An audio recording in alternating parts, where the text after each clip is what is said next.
Masdan natin ang Pasko ng mga Pilipino, isang selebrasyon na puno ng ilaw, pagkain at pagmamahalan. Mula sa simpleng parol hanggang sa masiglang salusalo, may kwento ang bawat tahanan. Tutuklasin natin ang 10 bagay na noon ay tradisyon at ngayoy nagbago, ngunit iisa pa rin ang diwa, ang pagkakaisa at pagmamalaki sa pagka-Pilipino. Manatili kayo hanggang dulo, ipapakita natin kung paano pinagyayaman ng bawat henerasyon ang ating Paskong tunay na makabayan at puno ng puso. Ikaw na. Noon, simbang gabi at misa de galo ang puso ng Pasko, 9 na gabi ng pagpupunyagi, paggising bago sumikat ang araw para maglakad papunta sa simbahan, dala-dala ang banig o payong, humahakbang kasama ang kapitbahay at kaanak. Sa labas ng simbahan, mainit na halimuyak ng bibingka at putubumbong ang bumabati. Mga tindero nakatayo sa ilalim ng lampara ng poste. May hawak na gawa sa dahon at uling na lutuan. Ang mga bata, may bit-bit na maliit na parol na gawa sa kawayan at papel na intiwal sa kandila. Moderno, bagamat may ilan pa ring tumutuloy sa 9 na gabi, marami na ang pumipili ng alternatibong pagdalo. May nag-aalay ng misa sa gabi lamang o nagsasabay-sabay na pagdalo sa isang misa lamang dahil sa abalang schedule. May mga pamilya na nag-uusap na rin at nagsasagawa ng simbang gabi sa tahanan gamit ang panalangin at kantahan, o kaya ay nanonood ng misa na ipinalalabas sa telebisyon o sa mga palakasan ng larawan sa kanilang mga telebisyon. Subalit ang pinakamahalaga ay ang pagkakaroon ng panibagong paraan ng pagsasabuhay ng pananalangin.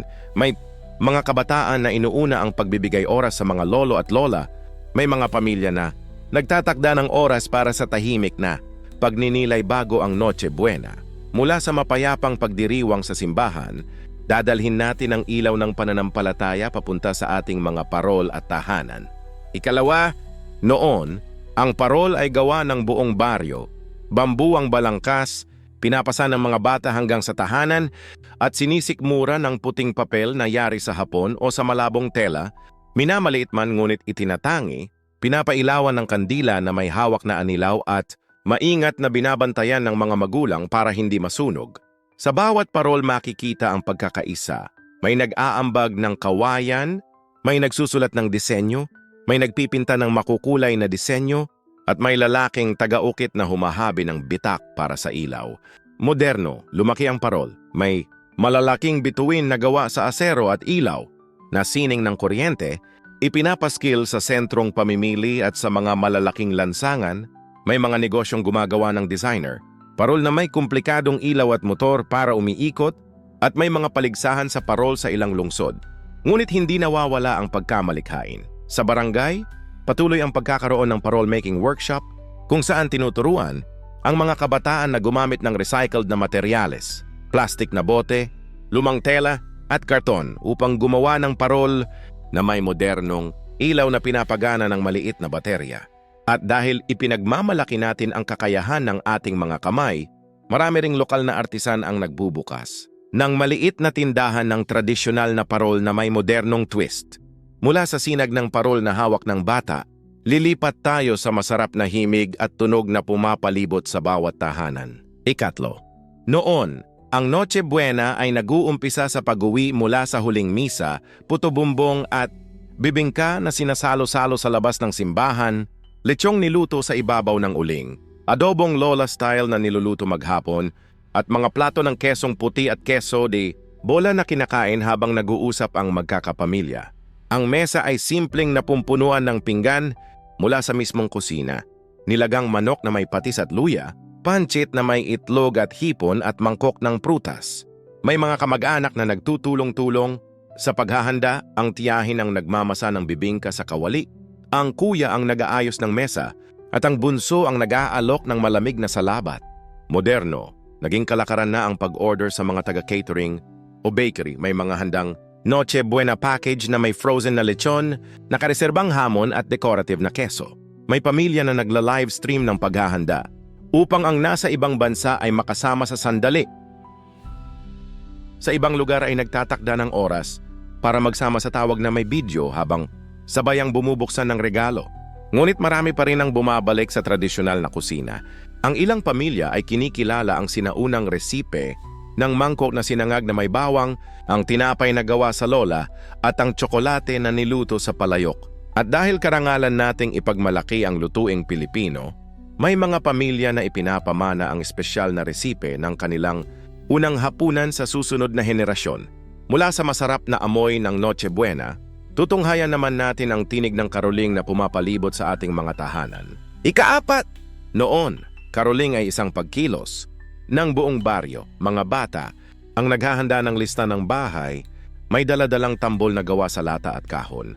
Kumakatok at umaawit ng mga luma at pamilyar na awitin tulad ng Ang Pasko ay Sumapit at Pasko na Naman. Kapag nakatanggap sila ng barya, tsitsirya o pirel na tinapay, may pagngingiti at pagtalon ng tuwa. Sa likod ng bawat kanta ay ang pag-asa. Ang mga bata ay umaasang makakatanggap ng maliit na handog at ang matatanda ay natutuwa dahil naalala silang bata muli.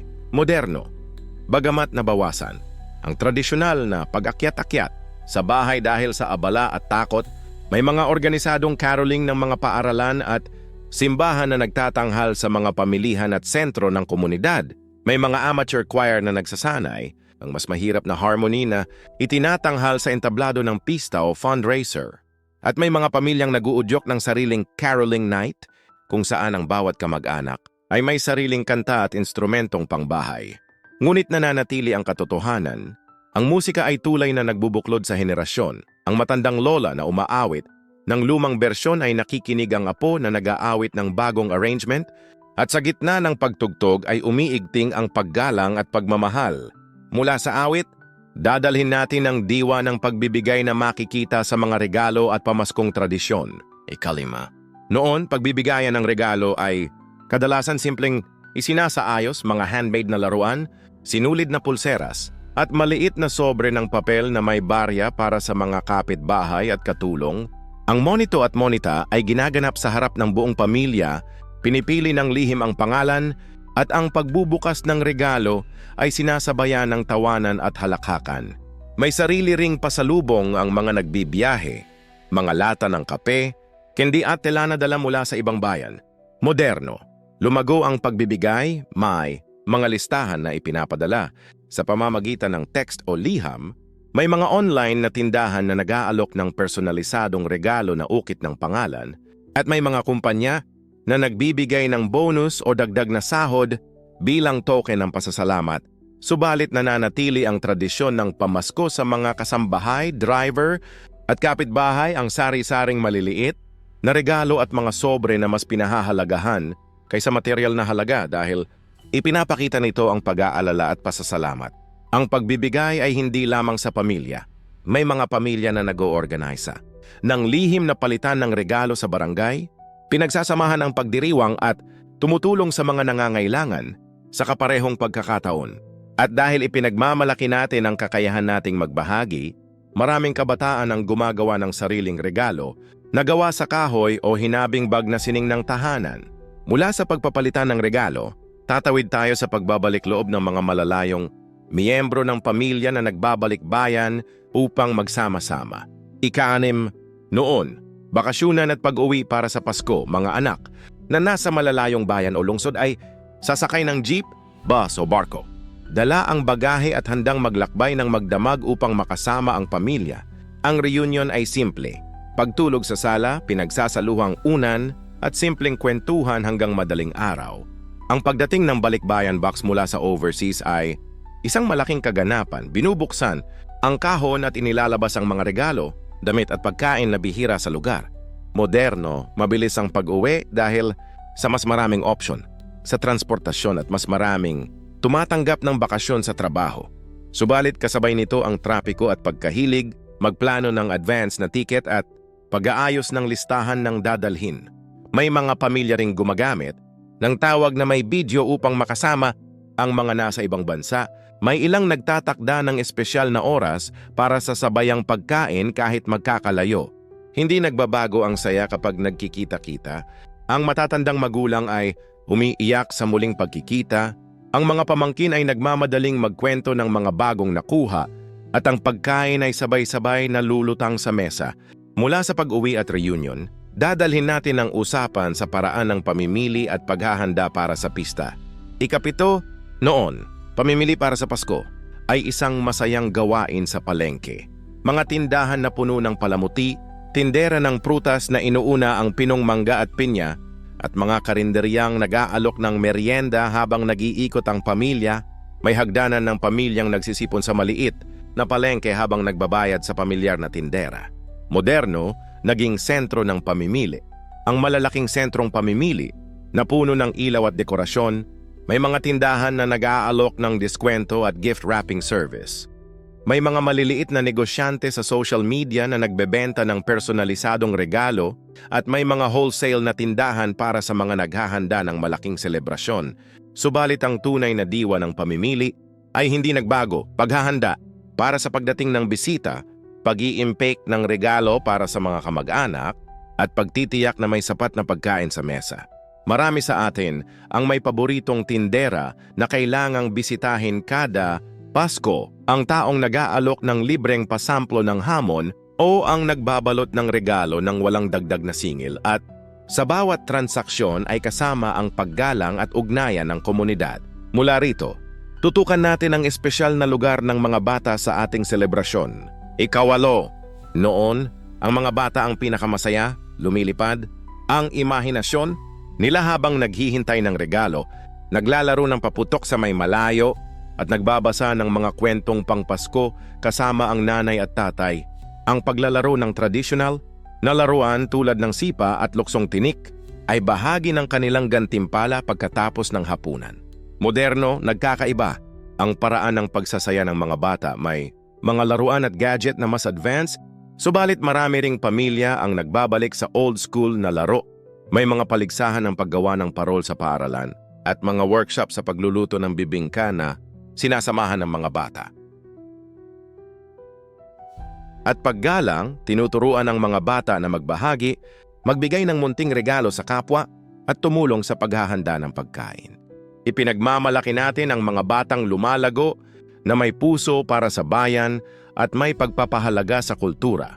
Sa katunayan, maraming ginagawang programang pangkomunidad upang maturuan sila ng sining ng paggawa ng parol at paggawa ng mga tradisyonal na pagkain. Mula sa kagalakan ng mga bata, tatalunin natin ang pag-uusap sa pamayanan at pagtutulungan na siyang tunay na diwa ng Pasko. Ikasyam, noon, komunidad. Ang nagsisiguro na walang natutuluyang nagugutom, may mga kapitbahay na nag-aambagan ng pagkain para sa mga pamilya na walang kaya, at ang simbahan ang madalas na sentro ng pagbibigay. May mga panunuluyan at reenactment ng Belen na nilalahukan ng buong barangay na nagtataguyod ng pagkakaisa at pagbabahagi. Moderno, may mas organisadong paraan ng pagtulong, mga samahan at organisasyon ang nag-aayos ng pamamahagi ng regalo at pagkain, at may mga inisyatibo ng kabataan na nag-iipon ng pondo para sa mga nangangailangan. Subalit nananatili ang maliit na gawa ng bawat kapitbahay bilang pinakamalaking tulong. Ang nag-aalay ng manok, ang nagluluto ng sopas, ang nagambag ng kanin. Sa modernong panahon, ginugunita pa rin natin ang simpleng pilosopiya ng bayanihan. Kapag may pamilya na nangangailangan, buong barangay ang nagtutulungan. At dahil ipinagmamalaki natin ang malasakit bilang isang pambansang ugali, marami pa ring Pilipino ang kusang loob na nagbibigay kahit wala pang kampanya o pondo. Mula sa diwa ng pagbibigay ng komunidad, sisimulan nating ilahad kung paano ipinagdiriwang ang Pasko ngayon sa kabuuan, ang pagbubukas ng regalo, hangga't pag-analala sa mga pinagmula ng ating saya. Ika-10. Noon, ang Pasko ay panahon ng pag-alaala sa mga pumanaw, pagdalaw sa sementeryo, pagdalangin sa puntod, pag-aalay ng kandila at bulaklak. Ang alaala ng mga ninuno ay buhay sa bawat mesa at kwento. Moderno, bukod sa tradisyonal na pagdalaw, may mga pamilya na gumagawa ng alaala sa social media. Humahabi ng collage ng larawan, nagbabahagi ng kwento at awitin upang ipasa ang alaala sa susunod na henerasyon. Subalit ang pinakamahalaga ay ang pagpapanatili ng kwento, ang lolo o lola na nagkukwento ng lumang Pasko, ang resipe na ipinapamana, at ang pag-uulit ng simpleng gawaing bumubuo ng ating pagkakakilanlan. Sa kabila ng pagbabago, ang pamana ng Pasko, ang pagmamahal, pag-asa, at paglingap sa kapwa ay hindi kailanman mawawala. Bilang mga Pilipino, Dapat ipagmalaki natin ang kakayahan nating magdiwang ng sama-sama, mag-alay ng tulong at magpasalamat sa mga biyayang natanggap. Muli, salamat sa pagtangkilik ng ating mga tradisyon. Naway napaligaya ka at naalala mo ang init ng Paskong Pilipino sa bawat salita. Hanggang sa muli, ipagpatuloy natin ang pagmamahal, pagbibigayan at pag-aalaga sa puso ng ating tahanan at bayan.